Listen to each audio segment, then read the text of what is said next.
guys, we're going to explain a long history of Egypt from 3000 BCE to 1200 CE. Since early civilization, Egypt was continuously related with Nile River, which was important to its primary industry, which was agriculture. However, its religion changed and various states emerged and disappeared.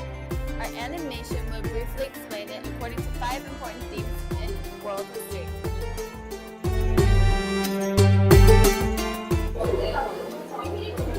Our first theme is interaction between humans and the environment. In Egypt, there is a long river named Nile. It was a lifeline.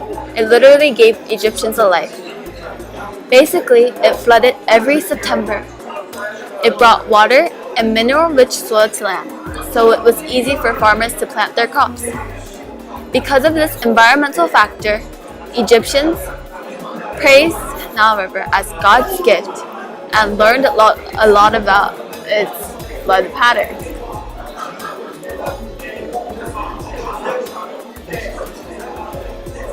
They used it as a trading route as well.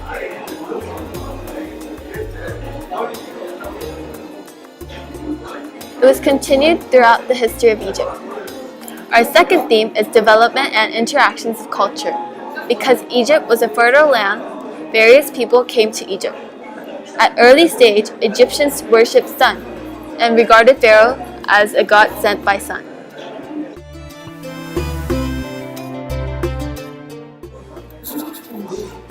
When you think of Egypt, doesn't pyramid come into mind?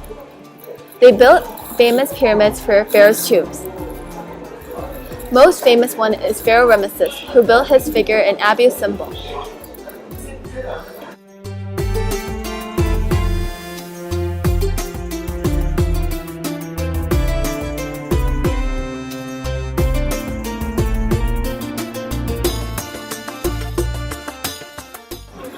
After Romans came in 3000 BCE, Christianity was introduced to Egypt. Oops, we made a mistake. It's actually 100 BCE instead of 3000 BCE. Alexandria, the city which is famous for its library.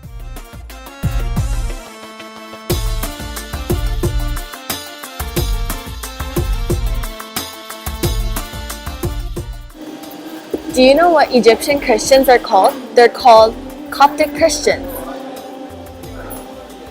However, in 7th century, Muslim Arabic people came and spread Islam. As a result, Egypt became a complex area where ancient culture, Christian and Roman culture, and Arabic Muslim culture are developed and interacted. Our third theme is state building, expansion, and conflict.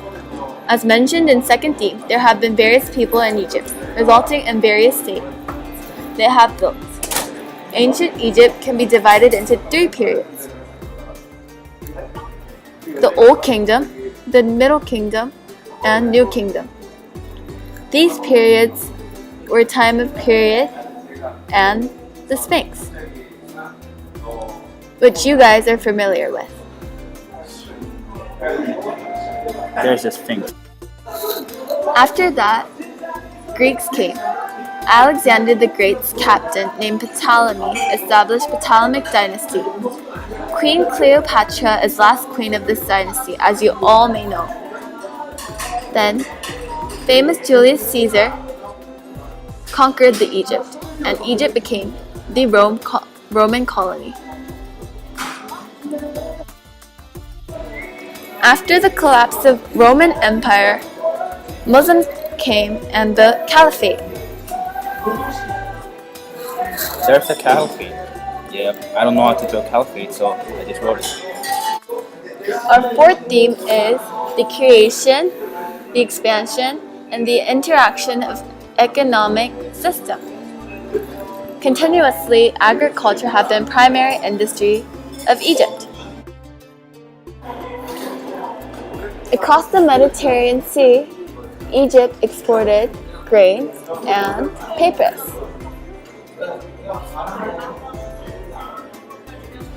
To Mediterranean world. Oh, wait a sec. Do you guys know what paper sheets are?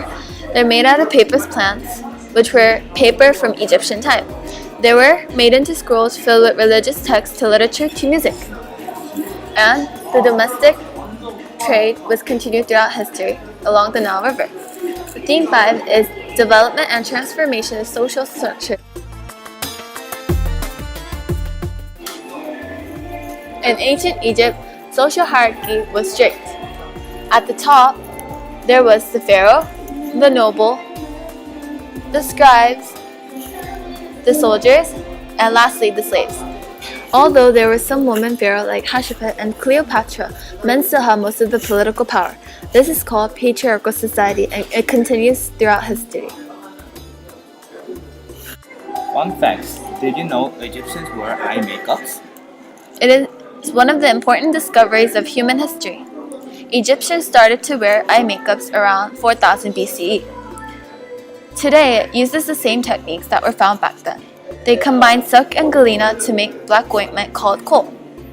Eye makeups are never out of style since then. Wow, that is very interesting. Thank you for listening. The end. Thank you. Yep.